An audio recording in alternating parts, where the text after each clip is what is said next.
Hello, my name is Ayo Ayodele, one of the chief pilots for Bristol Helicopters Nigeria operations. Today, I would like to take a few minutes to provide you with an insight into a typical day in the life of one of our pilots, emphasize our commitment to transporting you to and from your place of work, and answer some of the questions you may have about travel with Bristol. I have been employed as a pilot with Bristol Helicopters for over 10 years, trained by the company. I have, over the years, worked my way up through the company.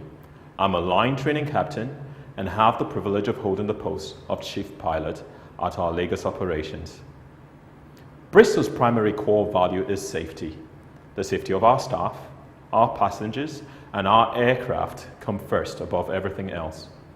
To enable you to understand the complexity involved in flight departure, I would like to take you through the process our crews follow for every flight.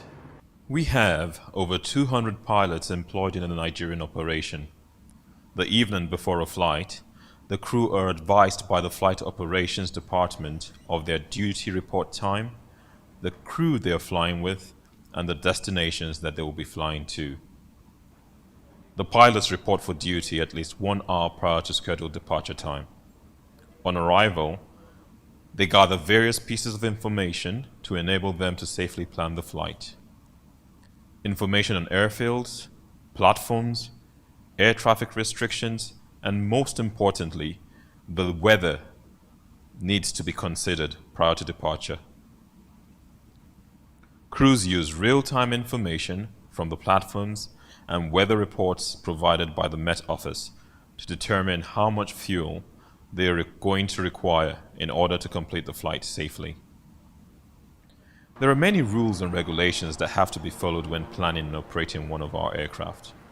These rules are laid down in the company operations manuals, which are governed by the Nigerian Civil Aviation Authority. Once the fuel requirements have been calculated, the payload available is passed on to the dispatchers. They will then inform the crew how much passengers and how much freight can be carried on that specific flight. A risk assessment is done alongside the necessary final preparations for that flight. Once the final payload has been confirmed and the fuel has been ordered, the crew walk out to the aircraft. The captain will go to the line maintenance office to sign the tech log, giving him responsibility for the aircraft.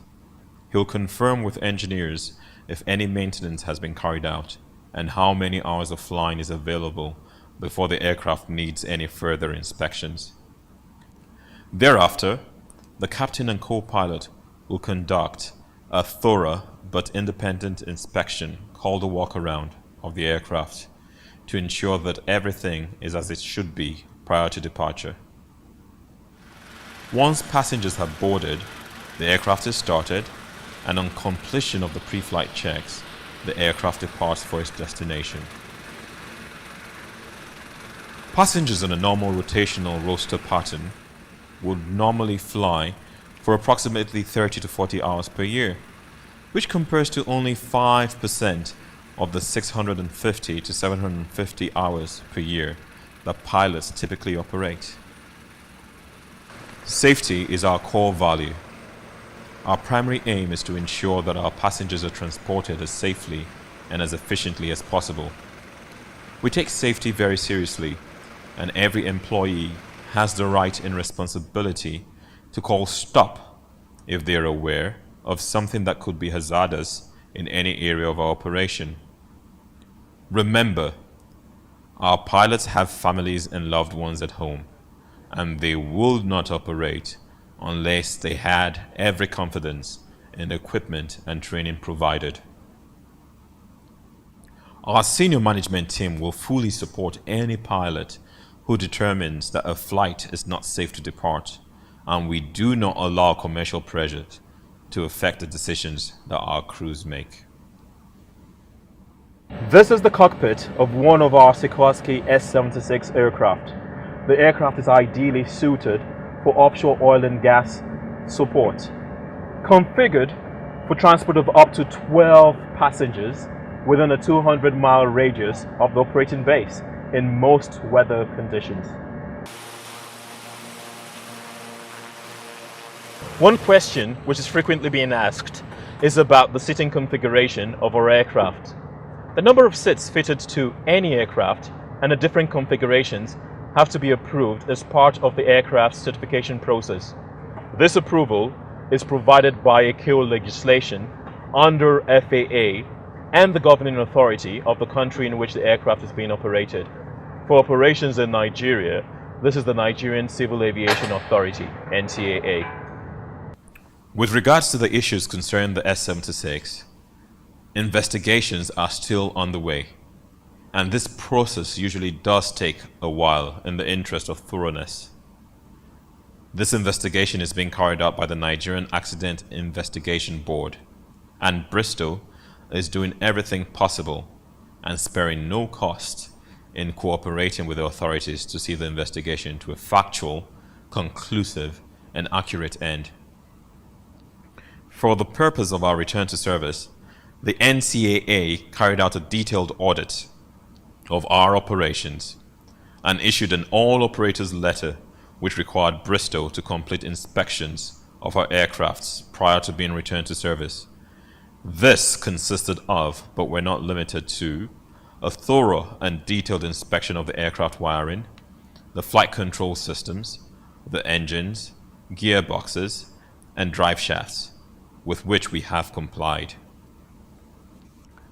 However, we went over and beyond what was required of us to include reviews of airworthiness documents of all our aircrafts across our fleet, a review of maintenance programs, including an in-depth review of the Health and Usage Monitoring System, HUM, Certificate of Airworthiness Test Flights, to ensure complete functionality of all systems.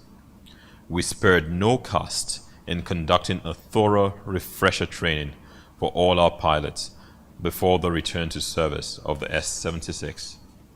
All of this were done with the approval of the NCAA, and we have every confidence that the Sikorsky S-76 is no less safe than any other aircraft operating in the offshore oil and gas environment. That being said, our professional engineers take great pride in ensuring that all maintenance of our aircraft is conducted to a very high standard. They will not release the aircraft to operate unless they are completely confident that the aircraft is fully serviceable in accordance with the rules and regulations laid down by the governing authority, the NCAA. All our aircraft are inspected daily prior to the start of the flying program. Between each flight, the HUMS is downloaded and checked, and during each turnaround, the aircraft are once again inspected by engineers. While every effort is made to ensure that the aircraft remain free from problems, due to their highly complex nature, occasionally, maintenance issues do arise, which need to be resolved. A technical issue with an aircraft can be anything from a system problem to a blown bulb. Unlike the fixed-wing world, where if an aircraft encounters a problem, it can be met by engineering support at its destination, we do not have engineering support offshore. So, in order to ensure that any maintenance can be carried out safely, the aircraft will return to base, or a flight may encounter a delay while the issue is rectified.